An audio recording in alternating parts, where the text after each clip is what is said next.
शेतकऱ्यांच्या संपूर्ण कर्जमाफीसाठी बच्चू कडू पुन्हा एकदा आक्रमक झालेले आहेत। स्वतंत्र भारताचे पहिले कृषी मंत्री डॉक्टर पंजाबराव उपाख्य भाऊसाहेब देशमुख यांच्या पापड गावामधून बच्चू कडूंनी पायदळ यात्रा सुरू केलेली आहे।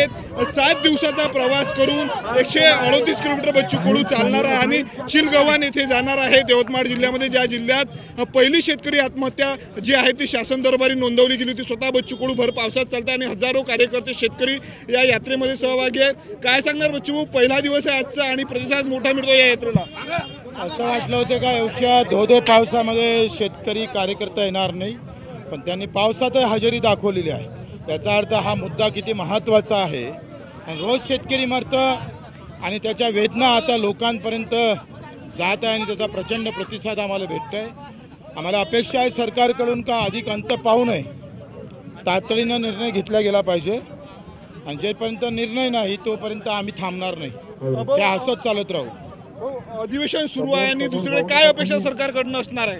आता 7-5ला मुख्यमंत्र्यांनी बैठक घेतली होती, 7-5ला, आणि 7-5ला बैठक घेतल्यावरही बगैर पैशाचे निर्णय झाले नाही। बगैर पैशाचे मुख्यमंत्र्यांना आदेश दिल्यानंतर जर खालचं सरकार प्रशासन ऐकत नसेल तर मग आम्ही थांबायचं कसं?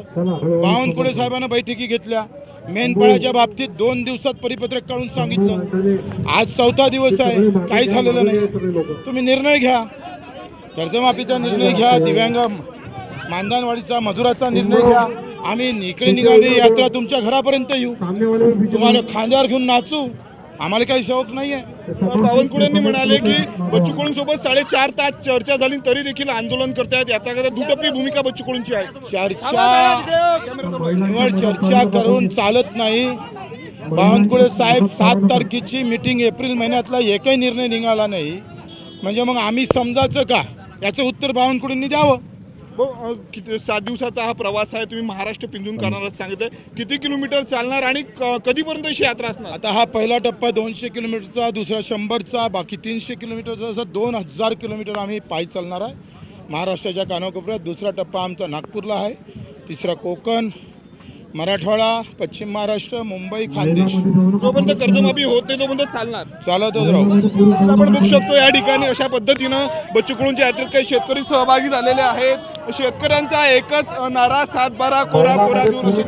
काय सांगणार, कुठून आले तुम्ही सहभागी झाले यात्रेत? आम्ही शिरसगाव कसबा तालुका चांदूर बाजार इथून आलेलो। फडणवीस सरकारने जे निवडणुकीच्या वेळी जे वचन दिलं होतं की आम्ही 7-12 कोरा करू, 7-12 कोरा केल्याशिवाय आम्ही शांत बसणार नाही। आपण बघू शकतो या ठिकाणी हजारोच्या संख्येने प्रहारचे कार्यकर्ते असतील, शेतकरी या पदयात्रेमध्ये सहभागी झालेले आहेत। पापड गावापासून बच्चू कडूंची ही पदयात्रा निघालेली आहे, ते यवतमाळ जिल्ह्यातल्या चिलगव्हाणपर्यंत पदयात्रा असणार आहे। आजचा पहिला मुक्काम जर आपण पाहिलं तर वाशिम जिल्ह्यातल्या उंबरठा बाजारमध्ये राहणार तब्बल 3 जिल्ह्यामधनं ही संपूर्ण यात्रा आपण दुसऱ्यामध्ये बघू शकतो। भर पावसातही हजारोच्या संख्येने शेतकरी असतील, शेतमजूर आणि प्रहारचे कार्यकर्ते संपूर्ण या यात्रेमध्ये सहभागी झालेले आहेत। जोपर्यंत कर्जमाफीची तारीख सरकार देणार नाही तोपर्यंत जे आहे ते ही यात्रा थांबणार नाही, असं बच्चू कडूंनी जी आहे ते सांगितलेलं आहे। कॅमेरामन अनिकेत दहातोंडेसह मी स्वप्नील उमप, TV9 मराठी, पापड, अमरावती।